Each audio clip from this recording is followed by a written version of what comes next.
Have you ever wanted to instantly kill any enemy with a single cantrip in D&D 5th edition? Yeah? Well, too bad. Despite what some people will tell you, you can't. I've been collecting a few things I found while doom scrolling through YouTube shorts full of constant rule misinterpretations. It's wonderful and very painful if you've actually read the player's handbook. Anyways, I'm the Psychic Pineapple and let's get started. Why did nobody tell me that Catapult is the most powerful spell in all of D&D? I would argue that Time Stop or Wish is significantly more powerful, but go on. Maybe, but they also cost a 9th level spell slot. Catapult is a 1st level spell and can be used to instantly kill any enemy you put in front of me. Really? I don't think so. How? It does like 3d8 damage. Technically speaking, the object you launch does 3d8 damage to the creature it hits. It says nothing to the amount of damage done to the object itself. No, it does specify the amount it does to the object as well. Reading from the spell, when the object strikes something, the object and what it strikes each take 3d8 bludgeoning damage. Explain. Well, per the spell's description, I select an object weighing 1 to 5 pounds within range, after which it flies 90 feet in a direction of my choosing. And where it differs from most spells is the fact that it doesn't require a line of sight or for me to be physically touching the object. I don't like where this is going. No? Plenty of spells don't require a line of sight, and I can also see exactly where this is going. Any ranged attack spells don't require a line of sight, by the way, so keep that in mind. So I'm gonna cast it on my enemy's heart. Objection! A heart is not an object. Catapult specifically requires an object. An object is a non-living, distinct thing. Composite things like buildings comprise more than one object. That is the actual official writing as to what an object is defined as in D&D. Not to mention, there is one fact that kills all of these instant kill things. The heart is located within the body. Now, they always bring up it doesn't require line of sight, as if you can shoot it through someone. But you can't. If they actually read the PHP, they would know. Cover, which is very important. Page 237 in the 2014 PHP also states that spells require a clear path to the target, meaning they can't be behind total cover. And guess what? A heart is behind the skin and all that shit. That is total cover. You cannot target something like that. It's complete and utter nonsense. Oh, and before you ask, yes, the 2024 PHP, which was released before this video came out, states the exact same thing on page 204. Hey DM, what do you consider an entryway? I don't know, an opening of some kind? But would the human mouth fall under that category? I mean, technically, why do you ask? Because I just figured out how to stop anyone from casting a spell that uses verbal components using only a 2nd level spell. Yeah, it's called Silence. While that is an effective strategy, it's a concentration spell that only lasts 10 minutes. What I'm trying to do is permanent. Go on. Well, using the spell Arcane Lock, I can touch a closed door, window, gate, chest, or other entryway and lock it for the duration. Meaning that if you were to touch somebody's mouth, they would no longer be able to speak until the spell ends. Okay, entryway isn't anywhere in the description of the 2024 version of the PHP, which was released before this video came out. Not to mention the spell itself does mention the word object multiple times, and last I checked, creatures are not objects. And nowhere in the spell description does it say that you can make an attack against a creature to cast it on them, because it doesn't make sense. And if you could, it would explicitly state it, like the 2014 version of Plane Shift. Why did nobody tell me that Animate Skeleton is the most terrifying D&D spell known to man? I'm not gonna lie, I fail to see what's so scary about creating a spirit Halloween decoration. It's the method by which you can create one that's the terrifying part. What do you mean? Well, per the spell's description, you choose a pile of bones of a medium or small humanoid within range, by which the spell imbues it with life, raising it as an undead creature. Yeah, and? Well, in contrast to spells like Catapult, it doesn't specify that the bones can't be carried or equipped by a creature when you cast it. Yeah, and? Meaning that a sleeping or unconscious creature could technically count as a pile of bones. Fucking what? Absolutely not. Just hear me out, the spell doesn't specify that they can't have things attached to them. These bones just happen to have meat attached to them. And if the spell is successful, it doesn't necessarily mean the figure dies. Their bones just have a mind of their own now, and they'll be forced to watch helplessly as my new bone soldier crawls out of their chest cavity, leaving them as a pile of muscle and flesh on the ground. No! That's not true. There's no unobstructed path from you to the bones. That's not how this works at all. Hey DM, I have a question about the spell Bestrow Curse. You touch a creature and bestow it with one of the effects listed under the spell description. What's not to get? I know, but is there anything stated in the rules that says that it has to be one of the recommended effects? Objection! Yeah? Spells are worded in very specific ways. Until the curse ends, the target suffers one of the following effects of your choice. That is very explicitly saying that you are not able to choose a new effect. And before you say anything, yes, the wording is incredibly similar between both the 2024 and 2014 editions of the PHB, as this video was released on October 23rd, well after the release date of the 2024 PHB. Within the player's handbook, all summoning spells start with the same 3 words, "you call forth," implying that you don't just magically create a spirit at your command, they come from somewhere. Oh boy, excluding parts of spells to try and be funny. Well, we can't allow anyone to be funny here. Might be nitpicking here, but you're forgetting the rest of the spell. You call forth a blank spirit. It manifests within range and it resembles a creature of that kind. You aren't actually summoning something from somewhere else, it's just a spirit that looks like one. I want to perform the magic blender in D&D. Intriguing. Am I right to guess it doesn't work and or is very stupid? Firstly, what the hell is the magic blender? Second, why? Well, the magic blender is a combination of 2 spells that can deal a max of 160 damage in a minute with no save. Explain? Well, it all starts with the spell Magic Circle. Alright, Magic Circle only works on Celestials, Elementals, Fae, Fiends, or Undead. Well, according to the spell description, I can create a 10-foot radius, 20-foot tall cylinder of magical energy centered on a point on the ground that I can see within range. And while it's normally used to keep creatures designated by the caster from entering the circle, you can reverse the effect, keeping the specified creature from leaving it. And the best part is there's no save. Once they're in, they're stuck. Okay, so you have my BBEG trap, now what? I'm gonna cast the spell Cloud of Daggers. You're gonna do what? I'm gonna cast Cloud of Daggers, which doesn't have a save and deals 44 damage anytime a creature enters it or starts their turn there. And since they can't leave the area due to the effect of Magic Circle, that's 40 d4 damage in total. What about concentration? Magic Circle isn't a concentration. Get out of my house. The cloud is only a 5-foot by 5-foot cube, which is smaller than the radius of Magic Circle. Anything in there would be able to avoid it if it was medium or smaller. This does not work. I think I figured out a way to defeat any creature that doesn't have a fly speed. You do realize that in some cultures it's customary to start a conversation with hello, right? Hello, I'm gonna go up to your main villain and cast Resilient Sphere. Oh, this better not be the start of a new batch of rule misinterpretations. He fails his save, so he's trapped within. Great, next I'm gonna have one of my party members cast Levitate. Okay? And since I'm casting it on the sphere itself rather than the person within, there's no save against it. Okay, so now the impenetrable sphere holding my big bad is levitating 20 feet in the air, now what? Well, per the description of Resilient Sphere, the sphere itself is actually weightless, so... Oh god, not again. I'm gonna cast Catapult on it and tell the sphere to move 90 feet straight up. Okay, so now they're 110 feet in the air, which moves them out of your spell radius. And assuming that the resolution of that spell took about 2 seconds, that sphere is now traveling at 30 miles per hour. Uh-huh. Which means that assuming the floating sphere is maintaining its momentum throughout the duration of the spell, after a minute they should be about 2,700 feet in the air. Wait, what? Catapult does say that after 90 feet it begins dropping to the ground, which you're going to say it can't because of Levitate, but that spell just suspends a creature at a targeted altitude, which is only changed when the creature itself physically moves itself by pushing, or the caster moves it as an action, which, I mean, if you're gonna guess that, then go for it. Which means that when the spell ends, your creature begins to fall, and if they don't have any way to save themselves, for every 10 feet they take another d6. Yes, that's the falling rules. Which totals up to 270 d6. Objection! Are you stupid? No, it doesn't. It totals to 20d6. Falling maxes out at 20d6. If you're gonna use physics for the sphere getting launched, then you should know about terminal velocity. Something falling can't really fall much faster than terminal velocity. Just because it's higher doesn't mean it would hurt any more than if it fell from a distance where it could just barely reach terminal velocity. Which is why the damage is capped at 20d6. Hold it! Who said you can even cast Catapult on Resilient Sphere? The video itself mentioned that it's weightless, so you should be able to cast it on it, but no, you can't. That's not how the spell works. If you actually read the description, you'd know that Catapult specifies an object weighing 1 to 5 pounds. Now, is 0 within 1 to 5 pounds? No, it's less than 1. It is not a valid target for Catapult. I think I found a way to cast Revivify for free in D&D. No, you didn't. What? How?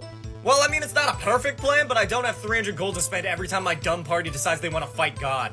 Fair enough, carry on. Right, well, rather than casting Revivify, I'm going to use the spell Animate Dead, and unlike Revivify, there's no time window for how long the creature is allowed to be dead for. Yes, that is true. It's called Animate Dead, after all.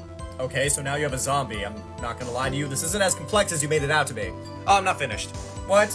Now, assuming that the character in question has unfinished business, would it be realistic to believe that they can come back as a ghost? I mean, there's no official rules stating whether or not that's true, but for the sake of the argument, I'm gonna say yes. You're right. There aren't any rules stating that they can't. There also aren't any rules stating that they can. Perfect. According to the stat block of a ghost, one of their key abilities is to possess the body of a creature. Oh, I see where this is going. No, it doesn't. It says, and I'm gonna quote here, one humanoid that the ghost can see within 5 feet of it must succeed the DC 13 charisma saving throw or be possessed by the ghost. So once I've got the body up and moving, I'll just have my party member possess it and boom! Discount resurrection. One humanoid. Humanoid. Zombies are undead, not humanoids. Creature types exist for a reason. If you actually read the spell description, you'd see the creature types mentioned. Maybe actually read the rules before making a video that actually relies on creative interpretations of them. Because what you're doing is just saying stuff that just straight up doesn't work. Why did nobody tell me that spell components in D&D are functionally pointless? What are you talking about? Right, so in order to cast certain spells, you're required to provide a material component which the spell consumes, right? Yeah, pretty much. Is there anything in the rules that specify the parameters of providing that component? Hold it! Yeah. Did you read the PHB? Both of them, as this video was released on September 19th, only 2 days after Google told me the book was released. The 2024 PHB on page 237 says, the spellcaster must have a hand free to access them, but it can be the same hand that can be used to perform prismatic components. It's even on page 203 of the 2014 PHB as well, and yes, you must have a hand free to access the component.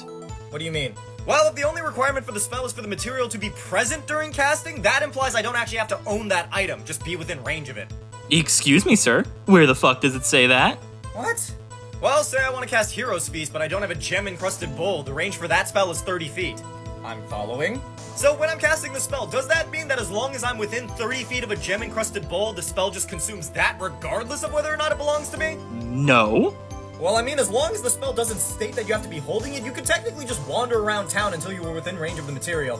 Objection! But it does! The PHB, which you clearly haven't read yet, does say that.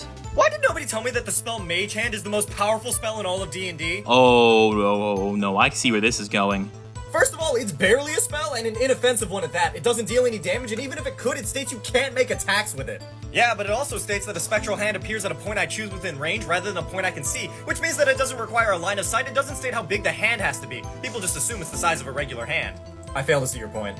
Well, with all that in mind, I'm going to summon the Mage Hand inside of someone. You cannot cast a spell inside a person. You need to have an unobstructed path next. I want to insta-kill your BBG using only a 4th level spell. What do you expect me to say to that?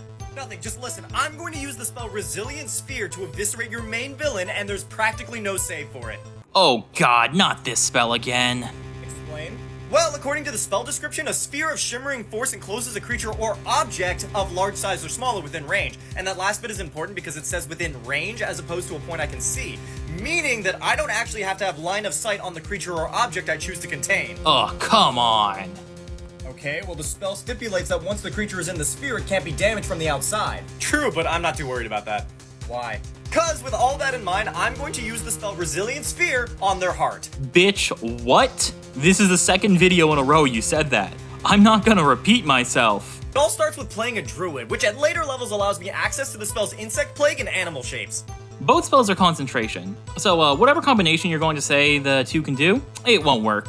I'm following so far. And it's these two spells that allow me to cast the equivalent of Meteor Swarm. And you've lost me. Just hear me out. Prior to the battle, I'm gonna have the wizard cast Fly on me, allowing me to gain a flight speed of 60 feet. Assuming I'm flying straight up for the duration and taking action economy into account, towards the end of the spell, I will be approximately 18,000 feet in the air, which is about 3 miles. Okay. Once I'm up there, I'm gonna cast the spell Insect Plague, creating a 20-foot radius sphere filled with bugs, which will then become the target for animal shapes. And let me stop you right there. Animal shapes requires willing creatures. Willing. The insects that you're going to say you can cast this on aren't willing. Which allows me to shape change as many creatures I can see within range, which would include every single bug in the sphere. Going off the rules for insects occupying a swarm, that is about 1,000 bugs. I don't like where this is going. 1,000 bugs, which I will then be turning into elephants, meaning that approximately 1,000 elephants will be raining down from the sky on our enemies. Nope. Elephants are huge, not large or smaller. Next video. More things that flat out won't work, but people pretend it does because they are illiterate. I would like to detonate. You'd like to detonate what exactly? Wait, do you have a bomb? Not quite. I am the bomb. What are you talking about? Well, I told you every night for the past 3 in-game weeks I've been staying up late writing. Yeah, that's right. So, with all of this time, I've been using the spell Glyph of Warding to store as many fireballs as I could inside of my spell book. Shit. So, if they're all Glyphs of Warding, what are the trigger words? Boom, baby. Objection! Now, if only that's how the spell actually worked. While, yes, you can cast a spell a lot of times and feasibly on a bunch of pages in a book, you can't bring it with you. It's expensive as hell, with each casting being worth 20 gold pieces worth of diamond dust or whatever the hell the component was. It's some sort of gem dust. But it's possible. And yes, a bunch of fireballs going off would probably deal a shit ton of damage. But, you know, there is a big problem here.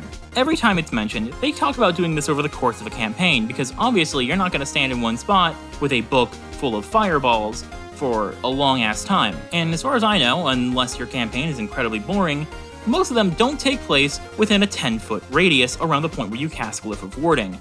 And that number is very important, because the second that you move something out of that 10-foot radius, the Glyph of Warding disappears. It no longer works. So no, the exact wording is, if the surface or object is moved more than 10 feet from where you cast the spell, the glyph is broken and the spell ends without being triggered. No big kaboom for you. Myth busted. I just figured out how to insta-kill any enemy using only a 5th level spell. First off, why do you keep breaking into my house to talk about D&D? Second, while 5th level spells are powerful, I don't think you'd be able to do the level of damage you're expecting. I won't be doing any damage at all. This is more of a cast it and the creature dies instantly kind of situation. With the exception of power word kill, those don't exist. Explain. Well, I'm going to be casting the spell Creation. It's a 5th level spell that allows me to pull energy from the Shadowfell to create a non-living object made out of a basic material. And where it differs from other spells is that it doesn't require a line of sight, it doesn't state that I have to summon it in an unoccupied space, only that it can't exceed the size of a 5-foot cube, and most importantly, it doesn't say that I can't cast it on a living creature, only that the object I create can't be living. There is no way that oh my god, it's true. Why would they write it like this? Why would you write it like this? Because what you are saying is impossible. By rules as written in the PHB, this is a non-issue. So with all that in mind, I could summon metal shrapnel in their bloodstream, causing them intense internal bleeding, or create a huge stake through their heart, or create a stone tumor in their brain, or sever individual vertebrae by creating small metallic discs in their spine, and I am literally unstoppable. Objection! No, you are incredibly stoppable, because spells require an uninterrupted path to their target. Instant kill cantrip combo? This better not be fucking Mage Hand through the brain. Hey DM, I think I found a way to insta-kill anyone in D&D. But you're only level 1! Yeah, I'm a level 1 variant human sorcerer with the cantrip Shape Water. Yeah? Which lets me move a 5-foot cube of water each turn, or freeze it. Yes, you can move it 5 feet. Correct. And I can carry as much water as I need around with me in my bag of holding. Yes! Yes, a bag of holding could hold water, but you couldn't just take it out of a 5-foot cube whenever you want. It takes an action to remove the item. And this combo, as you are about to say, or you already said, requires you to use both your action and bonus action to cast a spell twice. Now, you could always flip it out, but then you get water on the ground, which I feel would ruin the upcoming plan. So what? Well, I can use the cantrip to move a 5-foot cube of water over someone's head. Yup, there it is. A single casting of Shape Water lets you move the water 5 feet. But it's just a cube of water! Yeah, then I can use a bonus action to quicken cast Shape Water again, thanks to the Metamagic Adept feat, and freeze it. Wait, so that's a 5-foot cube of ice falling on someone's head, a weight of 7,800 pounds. Objection! And how are you carrying that much water? A bag of holding breaks and sends all its contents to the astral plane at 500 pounds. There is no way you're getting that water high enough up in a single turn to freeze and do enough damage. Even if you flip it upside down, you're only getting about, like, head height for most people. You know, not even head height, most people are about 5 feet. Werewolves are immune to fall damage. Wow, the literal first sentence is already wrong. No, they aren't. I'm sorry, what? Well, really all were creatures are, but the fact of the matter is that on their stat block it states that they're immune to slashing, piercing, and most importantly, bludgeoning damage, as long as it isn't magical nor made of silver. Objection! I can't imagine the amount of illiteracy it takes to be able to get that out of what a werewolf stat block says. Shall we read it? Immunities. Bludgeoning, piercing, and slashing from non-magical attacks that aren't silvered. Does that say they're immune to all non-magical physical damage? No! It says they're immune to non-magical physical from attacks. Attacks. 5e is heavily reliant on wording. If it says attacks, they mean it means attacks. Falling out of a tree is not an attack. It's not immune to full damage. I just figured out the most powerful combo in all of D&D and it only takes 2 spells. Oh, I wonder what they are. What do you expect me to say to that? Nothing, just listen. It all starts with the casting of Resilient Sphere. God damn it. Per the spell's description, a sphere of shimmering force encloses a creature or object of large size or smaller within range, which in and of itself is pretty impressive. However, nothing, not physical objects, energy, or other spell effects can pass through the barrier, in or out. The sphere is immune to all damage and is weightless. Okay, I'm following so far. Great, next I'm gonna line up a group of wizards a little under 90 feet apart leading up to the main villain and have them each ready their action with the spell Catapult. Peasant railgun mixed with magic, requiring someone to interpret the rules in such a wrong way you'd have to think they're illiterate. I already went over this. That's not how Catapult works. One player brings a Hexblade Warlock with the Polearm Master, Warcaster, and Sentinel feats. Oh, that's an interesting combination of feats. They have Eldritch Blast with the Repelling Blast Invocation, the enemy is a Clay Golem, and it is a Slaughter. Anytime the Clay Golem gets within 10 feet of the Warlock, it triggers Polearm Master, letting them make an opportunity attack. 10 feet, as long as they have a polearm, yeah, you can do that. Thanks to Warcaster, they swap that attack from their Polearm to an Eldritch Blast. I see where you're coming from. It's also true, you can replace your opportunity attack with the spell casting. Thanks to Repelling Blast, the Golem is slammed 10 to 20 feet back. That is what would happen, yes. And then thanks to Sentinel, its movement speed becomes 0. Hold it! And there's your problem. Sentinel only triggers on an opportunity attack. Warcaster specifically says you can use your reaction to cast a spell at the creature, rather than making an opportunity attack. It explicitly states that what you're doing is not an opportunity attack. This ain't that powerful. Alright, I have time for one more. Let's see. Most creative use of Hex? And the wyvern is dead. And zoop! Did you just hex me? See, I have it for another 8 hours, and I don't want to cast it again. Oh my god, you're using me as a bookmark! Bookmark seems reductive. Hold it! Excuse me, what? Why? If the Warhawk moves their Hex onto the Paladin, they can't move it until Paladin drops to 0. That's wildly unnecessary, as both PHBs say that once a target drops to 0, you can then use a bonus action on a subsequent turn to place it on a new target. You don't have to use it immediately. You can save it without placing it, and it doesn't require you to kill your teammate as well. I will not let you timestamp my flesh with your demon chicanery. Come on, please, just carry my hex, and then I'll let you do a spell on me. Any spell? Lay on hands, blast, whatever. I see. DM, how liberal are you willing to be on the wording of fine steed? Oh, son of a... Nay! This is 9/10 of what I've always wanted! I don't see how any wording of Fine Speed will let you cast it on someone like this thing is implying. You summon a spirit that assumes the form of an unusually intelligent, strong, and loyal steed, creating a long-lasting bond with it, appearing in an unoccupied space within range. It takes on a form that you choose, a warhorse, pony, a camel, elk, or a mastiff. It does say the DM says it can be another animal if they approve of it, and if you want your steed to look like a human, that's a conversation you can have with your DM there, but it doesn't let you cast it on someone. And well, that's all the time I have for today. That seems to be the main ones I found, and let's be honest, I didn't do as much digging as I could. The latest I got on my search was really, well, before some people started sending me stuff, was 1st of September of 2024, which is only a few months off from my script writing date of November 11th. Anyways, if you guys like this and want more, like and subscribe.